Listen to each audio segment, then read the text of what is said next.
It is a crime that has shocked the sensibilities of an entire city. An Ecuadorian immigrant walking with his brother is beaten. As CBS 2's Christine Sloan reports, now that he has died, residents of one Brooklyn neighborhood are demanding action to find the killers. An outraged community today marched to demand justice in the bias-beating death of Ecuadorian immigrant Jose Sukushane. This as heartbroken family members asked the public for help in finding the men who attacked the Brooklyn businessman with a bottle and baseball bat. It could be someone from your family, or it could be yourself.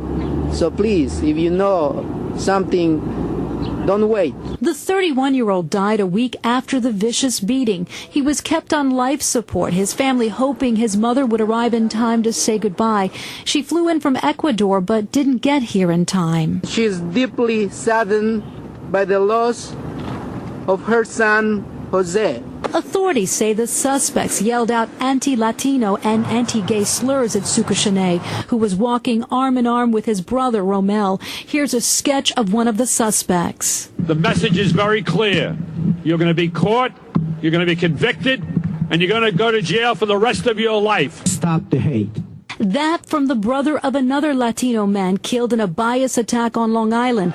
Marchers like Congresswoman Nydia Velázquez blamed the attack on an anti-immigrant mentality. A climate of intolerance sent a message to kids, to youngs, that they can take the law in their own hands. A $27,000 reward is being offered in the case. If you have any information, you're urged to call Crime Stoppers. Your information will be kept confidential. In Brooklyn, Christine Sloan, CBS 2 News. Sukushane will be buried in Ecuador. He leaves behind two children, 9 and 4 years old. And good evening to you at 6 o'clock. I'm Liz Chow. And I'm Bill Ritter. We're going to begin tonight with a second arrest in that deadly hate crime. The man now charged with killing an Ecuadorian immigrant while chanting anti-gay and racist slurs was the man we saw on videotape last night. Smiling, police say, just 19 minutes after the vicious beating in Brooklyn last December. Now, 3 months after the killing, cops finally say they have solved the crime. Eyewitness News reporter Phil Lipoff in Lower Manhattan with the story. Phil? And Bill, take a look at these two different pictures. The picture you just showed of 28-year-old Keith Phoenix smiling, and then there's this.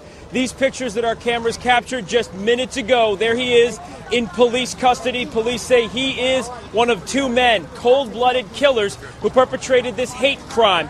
This is the outcome Jose Sukuchane's family has so desperately been looking for. People talk about closure in cases like this. There can really be no closure for this family because Jose cannot come back. However, they say they do now have a little bit of justice. 28-year-old Keith Phoenix was laughing in this video taken at the RFK Triborough Bridge just 19 minutes after police say he beat Jose Sukushane to death with a baseball bat. Commissioner Ray Kelly says he made a full confession after police found him hiding in a bathroom of a Yonkers apartment early this morning. He told police he struck Jose in the head, then walked away and came back and struck him again when he saw him moving. There was some movement of the body. A vicious, cold-blooded, hate-filled crime committed, police say, with his friend, 25-year-old Hakeem Scott. Why'd you do it? Police say Scott made a full confession as well, that he first hit Jose with a bottle. Equally as chilling as their crime, neither offered any motive or any remorse. These two young men were attacked because these people, these cretins, thought they were gay. And it makes it no less despicable that they weren't gay.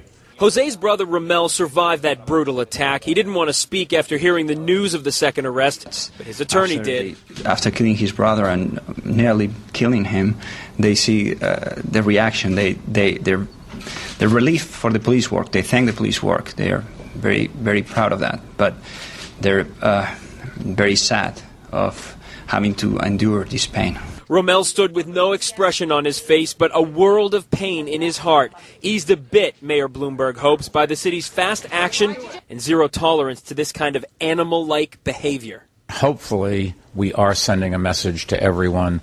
You've picked the wrong city if you want to be intolerant. Hakeem Scott has been charged with murder in the second degree as a hate crime. Police say they fully expect Phoenix to be charged with the same. House Speaker Christine Quinn, who worked very closely with the police and the family in this case, echoes the mayor's sentiments and says she hopes this sends a very strong message to anybody who would think of doing something as unconscionable and horrible as this in the future. Live in Lower Manhattan, Phil Lipoff, Channel 7 Eyewitness News.